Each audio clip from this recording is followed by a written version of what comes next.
look for it on YouTube if you want to know what I'm talking about. If you look like a tourist, then you be more of a target, so don't live leads with loads of camera equipment, iPods and stuff dangling from you. Use taxis instead of walking, or use local public transport. Use taxis instead of walking, and instead of using the local public transport after dark. Never hail a taxi, only use one from an official taxi rank. Or if you use a taxi from the hotel, get the driver's business card and call him or her every time you need a lift. If you see a demonstration or a disturbance when you're out and about, don't hang around to watch. It could turn violent, and police in different countries have different methods of dealing with large crowds, so you could get arrested, hurt or worse. Keep an eye on your valuables at all time. Don't leave anything unattended on the beach or by the pool. An out-of-sight security wallet may help protect your belongings.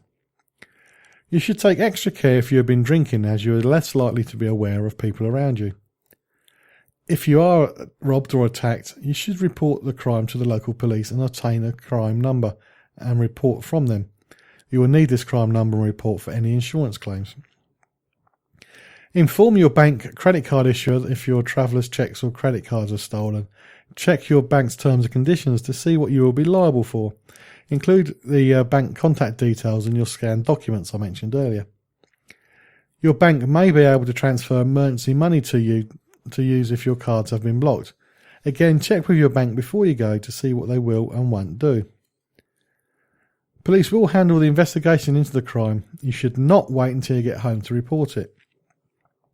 You may also be entitled to compensation as a victim of crime, so ask the embassy or consulate to see if it's worth consulting a local lawyer. It is highly unlikely that you will make any money out of buying jewellery, precious stones, carpets or anything else by selling it on when you get back in the UK. If somebody comes up to you to sell you something that sounds too good to be true, it probably will be. And once again, never agree to take anything back to the UK for anyone, no matter how well you got on with them while you've been away.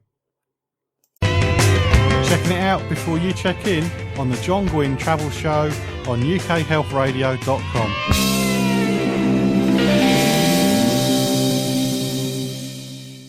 Coming in to the end of the script for the show on the 30th of June 2012, marking the 5th anniversary of the show and for the final broadcast of it. So here we go with the last little bit. Finally, in the weeks before you go on your trip, keep an eye out on the FCO website in case local situations have become violent. Sometimes visa requirements change. Away from the script, on your travel agent, South African passport holder, he chose a destination to propose to his girlfriend. He chose the destination because he didn't need a visa. A month before he's due to go, the visa situation changed and he now needed a visa. So always keep an eye on things after you've booked, because things can change. Anyway, back to the script. Let your bank know that you may be using your debit card abroad, and check that your card is not going to expire while you're away. Don't put your home address on your luggage label. Just use a mobile number. Of course, you shouldn't give out your home address to a stranger if you're called while you're still away. Ask your travel agent if you can use their address to mark the luggage, or use your work address. When I was a travel agent, I used to offer a service. If you want to put my business address on your suitcase, go ahead, and then people won't be going to your empty house because they can see your address while you're on the way to catching a plane from the airport. Store all your emergency contact information on your mobile, not the SIM card, but the mobile. Then if you want to get a local SIM card, all the numbers you need are stored in your phone. Have the parents' phone numbers should be stored under ICE. This stands for in case of emergency. I've not heard much of this in the last 5 years, but the story goes if you're in an accident and somebody picks your mobile phone, they look for ICE and they know that's the contact they should ring. While you're away, do try to keep in touch back home. It may sound soft, especially if you're a teenager, but some parents would like to know you're still okay. It doesn't take long to send an email or write a text, and let them know if your travel plans ever change. So that's the end of the script. reading through it again 5 years later.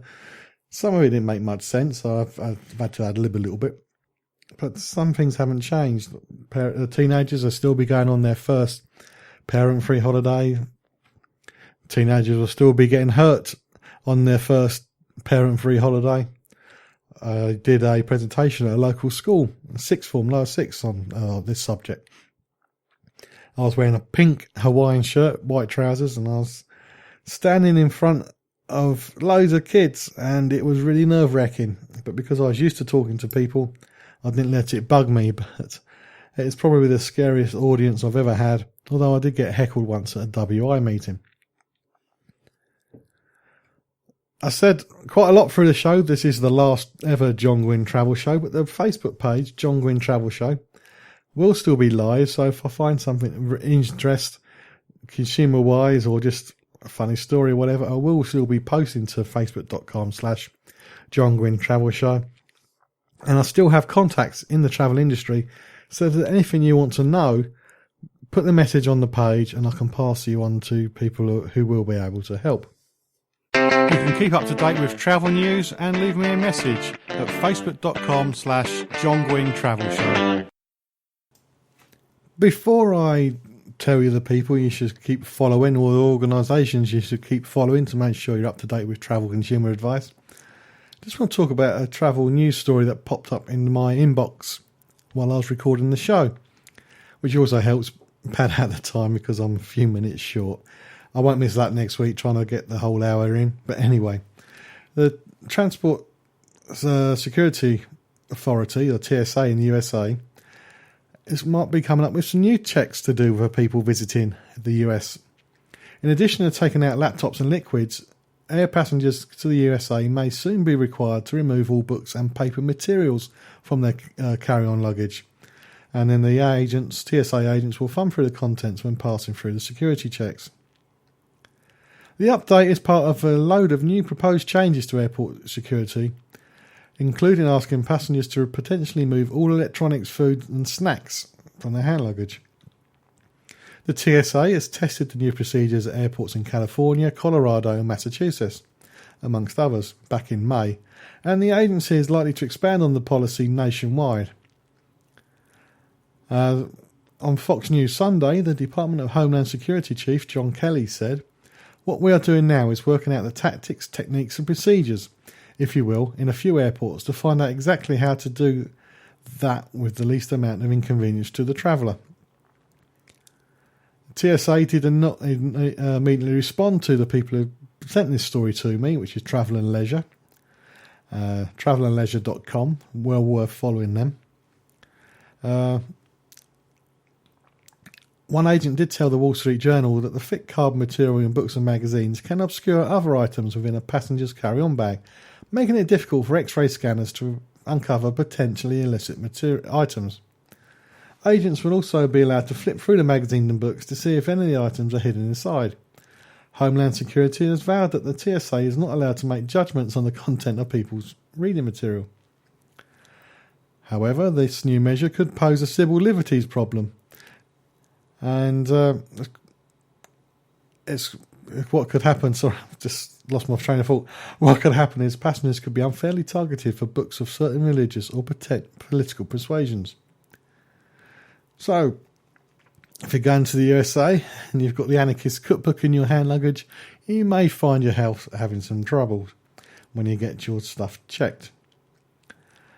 Security at airports has changed a lot over the 5 years of me doing this show.